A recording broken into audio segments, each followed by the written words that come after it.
పండు మిరపకాయల పచ్చడి ఎలా తయారు చేసుకోవాలి ఈ వీడియోలో అయితే మీకు చూపించేస్తాను. మీరైతే తప్పకుండా వీడియో స్కిప్ చేయకుండా ఎండ్ వరకు అయితే చూసేయండి. హాయ్ ఎవ్రీవన్, అందరూ ఎలా ఉన్నారు, బాగున్నారా? ఇంకా నేను వేడి వేడి అన్నంలో తయారు చేసిన పచ్చడి అయితే వేసుకొని కలుపుకొని తింటుంటే అబ్బా అంతే, ఇది ఒక్కటి ఉంటే చాలండి, ఏం అవసరం లేదు. వేడి వేడిగా ఇన్ని ముద్దలైనా వెళ్ళిపోతూ ఉంటాయి. ఇంకా నేను ఎలా తయారు చేసుకోవాలో మీకైతే చూపించేస్తాను. పండు మిరపకాయలు అయితే మనం బాగా పండిపోయిన అయితే తీసుకోవాలి. ఇది 1 year వరకు నిలవ ఉంటుందంట ఫ్రిడ్జ్ లో పెట్టుకుంటే. ఇది అంటే ఊరగాయ టైపేనండి. నెక్స్ట్ వచ్చేసి ఆవాలు, మెంతులు లైట్గా రోస్ట్ చేసుకొని పక్కన పెట్టేసుకోండి.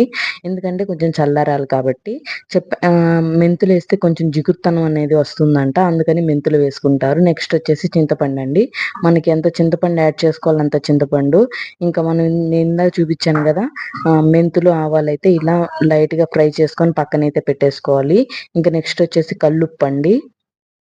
కల్లుప్పు, చింతపండు అన్నీ వేసుకొని ఇలా కచ్చా పచ్చాగా అయితే మనము ఇలా మిక్సీ పట్టుకొని పక్కనైతే పెట్టేసుకోవాలి. ఇది ఇంకా పెట్టేసుకొని మనకి నేను పౌడర్ చూపించాను కదా, ఆ పౌడర్ దీంట్లో వేసుకొని ఇది కూడా మొత్తం కలిసిపోయేటట్టు ఉప్పు కారం అంతా సరిపోయేటట్టు చూసుకొని బాగా మంచిగా అయితే కలుపుకోవాలి. ఇలా కలుపుకొని దీన్ని అయితే మనం ఫ్రిడ్జ్లో పెట్టుకుంటే మనకి ఊరగాయ టైపే అండి.